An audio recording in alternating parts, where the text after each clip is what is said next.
The Cask of Amontillado by Edgar Allan Poe. Read by Mosier. The 1,000 injuries of Fortunato I had borne as best I could, but when he ventured upon insult, I vowed revenge. You, who so well know the nature of my soul, will not suppose, however, that I gave utterance to a threat. At length I would be avenged. This was a point definitely settled, but the very definitiveness with which it was resolved precluded the idea of risk. I must not only punish, but punish with impunity. A wrong is unredressed when retribution overtakes its redresser. It is equally unredressed when the avenger fails to make himself felt as such to him who has done the wrong. It must be understood that neither by word nor deed had I given Fortunato cause to doubt my good will. I continued, as was my wont, to smile in his face, and he did not perceive that my smile now was at the thought of his immolation. He had a weak point, this Fortunato, although in other regards he was a man to be respected and even feared. He prided himself on his connoisseurship in wine. Few Italians have the true virtuoso spirit. For the most part, their enthusiasm is adopted to suit the time and opportunity. To practiced imposture upon the British and Austrian millionaires. In painting and gemmary, Fortunato, like his countrymen, was a quack. But in the matter of old wines, he was sincere. In this respect, I did not differ from him materially. I was skillful in the Italian vintages myself, and bought largely whenever I could.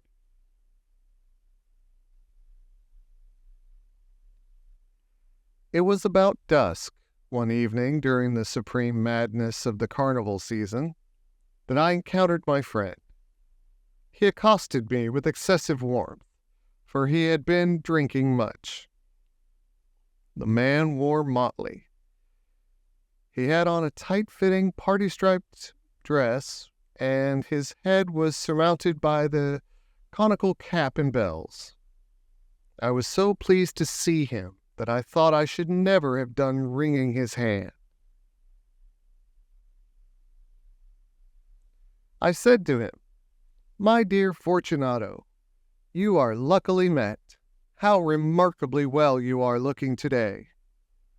But I have received a pipe of what passes for Amontillado, and I have my doubts."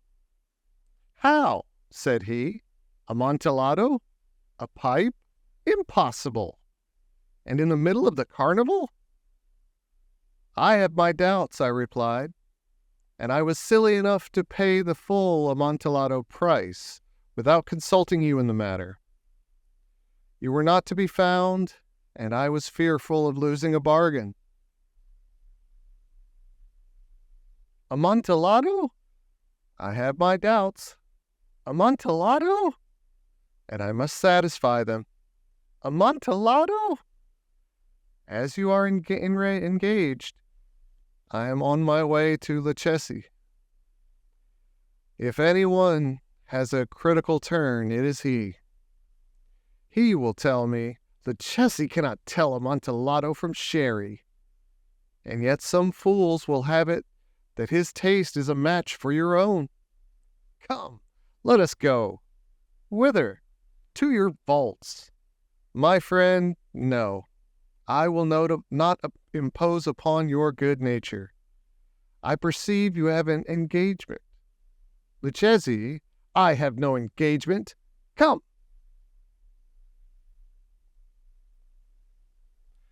"My friend, no. It is not the engagement, but the severe cold with which I perceive you are afflicted. The vaults are insufferably damp. They are encrusted with nitre. Let us go nevertheless. The cold is merely nothing. Amontillado? You have been imposed upon, and as for Luchesi, he cannot distinguish sherry from Amontillado. Thus speaking, Fortunato possessed himself of my arm, putting on a mask of black silk and drawing a roquelaire closely about my person. I suffered him to hurry me to my palazzo. There were no attendants at home. They were absconded to make merry in honor of the time.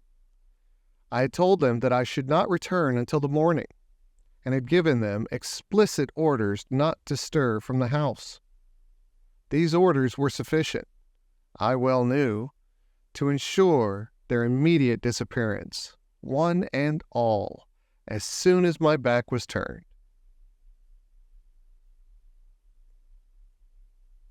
I took from their sconces 2 flambeaux, and giving one to Fortunato, bowed him through several suites of rooms to the archway that led into the vaults. I passed down a long and winding staircase, requesting him to be cautious as he followed. We came at length to the foot of the descent, and stood together on the damp ground of the catacombs of the Montresors. The gait of my friend was unsteady, and the bells upon his cap jingled as he strode. "The pipe," said he.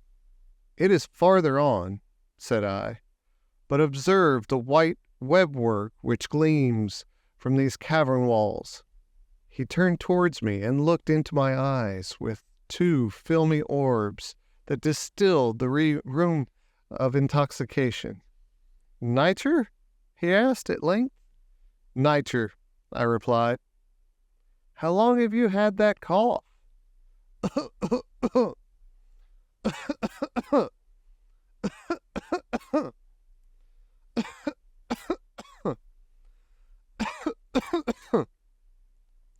My poor friend found it impossible to reply for many minutes. "It is nothing," he said at last. "Come," I said with decision. "We will go back. Your health is precious. You are rich, respected, admired, beloved. You are happy, as once I was. You are a man to be missed. For me, it is no matter. We will go back. You will be ill, and I cannot be responsible. Besides, there is Luchesi." "Enough," he said. "The cough is a mere nothing. It will not kill me. I shall not die of a cough."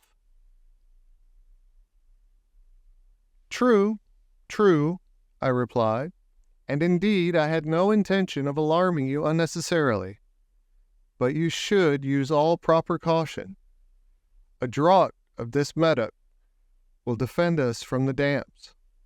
Here, I knocked off the neck of a bottle, which I drew from a long row of its fellow that lay upon the mould. "Drink," I said, presenting him the wine. He raised it to his lips with a leer. He paused and nodded to me familiarly, while his bells jingled. "I drink," he said, "to the buried that repose around us." "And I to your long life." He again took my arm, and we proceeded. "These vaults," he said, "are extensive." "The Montresors," I replied, "were a great and numerous family." "I forgot your arms." "A huge human foot d'or in a field azure. The foot crushes a serpent rampant whose fangs are embedded in the heel." "And the motto?" "Nemo me impune lecit." "Good," he said. The wine sparkled in his eyes, and the bells jingled. My own fancy grew warm with the medoc. We had passed through the walls of piled bones, with casks and puncheons intermingling, into the inmost recesses of catacombs. I paused again, and this time I made bold to seize Fortunato by an arm above the elbow. "The nitre," I said. "See, it increases. It hangs like moss upon the vaults. We are below the river's bed. The drops of moisture trickle among the bones. Come, we will go back ere it is too late." "Your cough, it is nothing," he said. "Let us go on. But first, another draught of the meadow."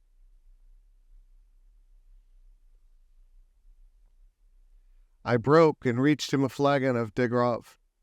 He emptied it at a breath. His eyes flashed with a fierce light.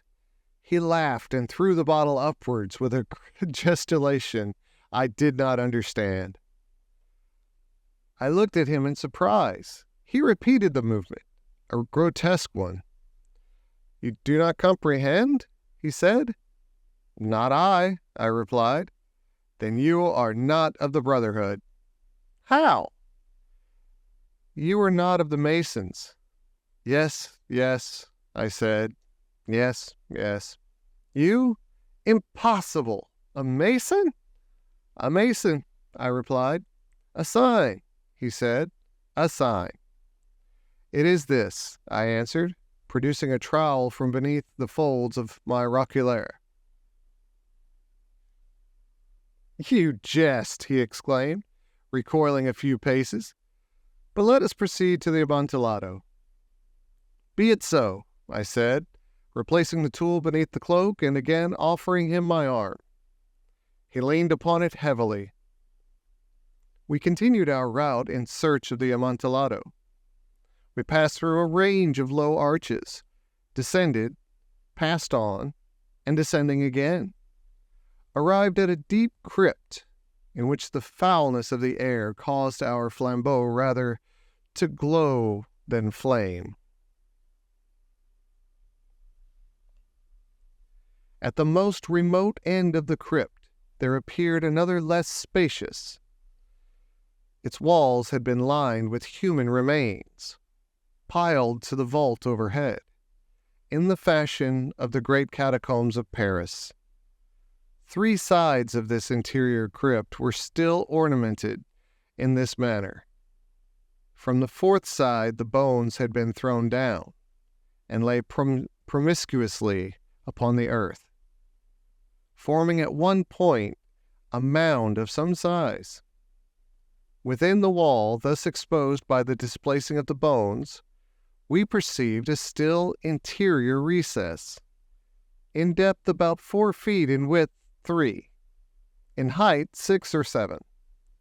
It seemed to have been constructed for no especial use within itself, but formed merely the interval between 2 of the colossal supports of the roof of the catacombs, and was backed by one of their circumscribing walls of solid granite. It was in vain that Fortunato, uplifting his dull torch, endeavored to pry into the depth of the recess. Its termination the feeble light did not enable us to see. "Proceed," I said. "Herein is the Amontillado. As for Luchesi—" "He is an ignoramus," interrupted my friend, as he stepped unsteadily forward, while I followed immediately at his heels. In an instant he had reached the extremity of the niche, and finding his progress arrested by the rock, stood stupidly bewildered. A moment more, and I had fettered him to the granite. In its surface were 2 iron staples, distant from each other about 2 feet horizontally. From one of these depended a short chain, from the other a padlock. Throwing the links about his waist, it was but the work of a few seconds to secure it. He was too much astounded to resist. Withdrawing the key, I stepped back from the recess. pass your hand, I said, over the wall. You cannot help feeling the nitre. Indeed, it is very damp. Once more, let me implore you to return. No? Then I must positively leave you. But I must first render you all the little attentions in my power. The Amontillado! Ejaculated my friend, not yet recovered from his astonishment. True, I replied, the Amontillado. As I said these words, I busied myself among the pile of bones of which I have before spoken. Throwing them aside, I soon uncovered a quantity of building stone and mortar. With these materials, and with the aid of my trowel, I began vigorously to wall up the entrance of the niche. I had scarcely laid the first tier of the masonry when I discovered that the intoxication of Fortunato had in a great measure worn off. The earliest indication I had of this was a low moaning cry from the depth of the recess. It was not the cry of a drunken man. There was then a long and obstinate silence.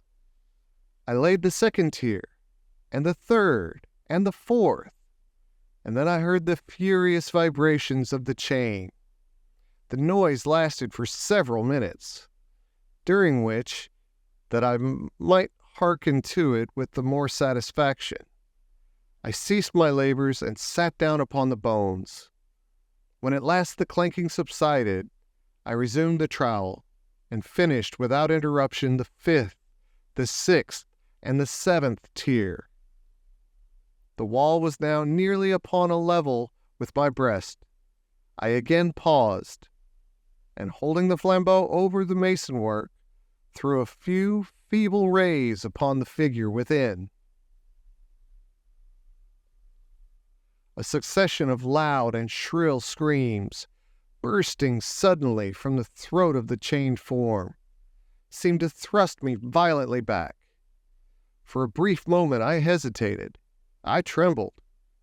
Unsheathing my rapier, I began to grope with it about the recess. But the thought of an instant reassured me.